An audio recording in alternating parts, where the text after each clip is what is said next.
е обвързан с друго специално честване – Международния ден за мир на ООН. Това е покана към всички нации и хора да честват прекратяването на военните действия в целия свят. Футболното семейство иска да се присъедини към отпразнуването на Международния ден за мир, като използва чудесната игра и особено годишното честване на фейрплей. Особено днес е време да напомним, че всеки играч, треньор, съдия и привърженик не трябва да забравят факта, че най-добрата формула за игра на футбол е чрез демонстриране на фейрплей и уважение. Нека да покажем на света, че футболът обединява хората и че той ще остане най-значимия и уважаван спорт в света. Нека да превърнем Световния ден за фейрплей в едно незабравимо събитие. В този смисъл искаме да ви напомним за кодекса на FIFA за фейрплей, а именно: първо, фейрплей. Победата няма стойност, ако е постигната нечестно и непочтенно. Да измамиш е лесно, но не носи удоволствие. Да играеш честно изисква смелост и характер. Освен това носи повече задоволство. Честната игра винаги има своята награда, дори когато матчът е загубен. Фейрплей печели уважение, докато измамата носи само срам. Запомни, това е само игра, а играта е безполезна, ако не се играе честно. Второ, играй за да спечелиш, но приеми загубата с достоинство. Трето, спазвай правилата на играта. Четвърто, уважавай противниците, съотборниците, съдиите, официалните лица и зрителите. Пето, съдействай за интересите на футбола.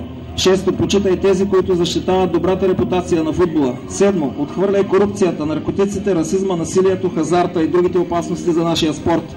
Осмо, помогни на другите да се противопоставят на корупционен натиск.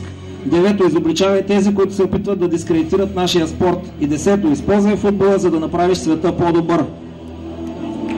Моля за аплодисменти, нека да се присъединим към призива на FIFA за фейрплей.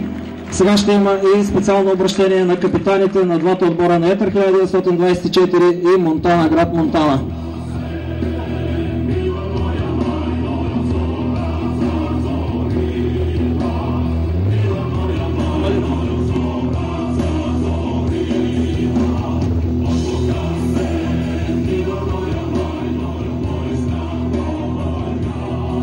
От името на Етър и ПФК Монтана заявявам, че ще играем честно и по правилата, ще покажем уважение към нашия противник и официалните лица на матча.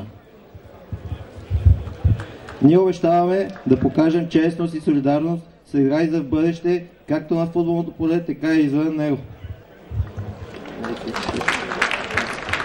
Присъединяваме се към лозунга на FIFA за фейрплей и казваме: моята игра е фейрплей. Наистина това е нещо много важно. Нека да се пожелаем фейрплей и честна игра и днес и във всички футболни срещи, за да няма ощетени в този красив спорт. А сега нека още веднъж да ви представя стартовите състави на двата отбора.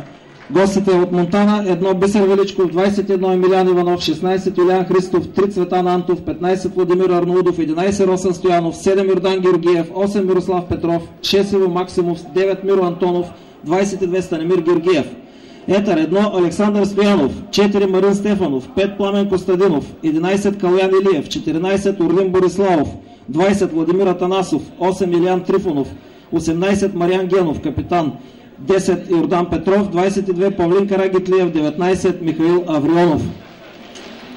Главен съдия на срещата е Емил Киров от Ихтиман, с помощници Николай Георгиев и Георги Георгиев. Четвърти съдия Анатолий Дончев от Свищов, делегат на Българския футболен съюз Петю Пушкаров от София.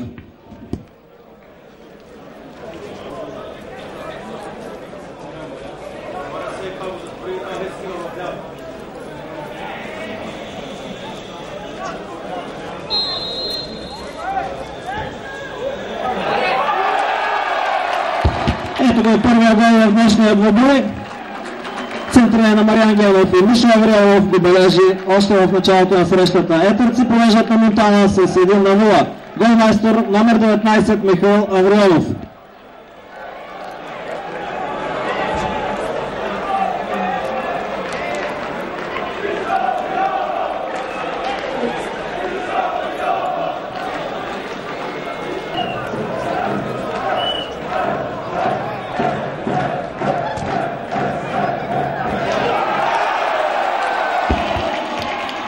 Резултата става 2-0 с втори гол от нова асистенция на Генов и удар на Мишо Аврионов.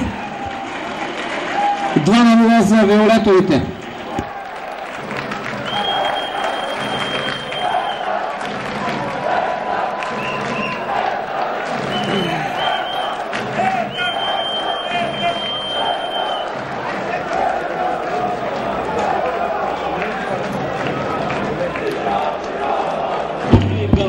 Уважаеми зрители, с тези два гола Мишо Авронов излиза начало на голмайсторите в западната Б група, заедно с още двама футболисти.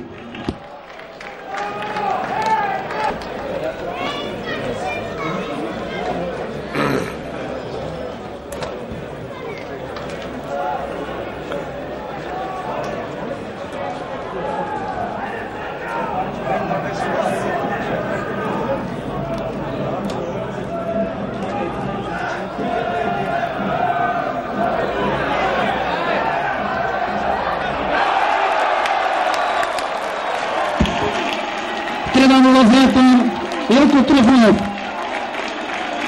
Двойния вариант за хубавия гол. Премината на Едърци става класическа срещу Монтана.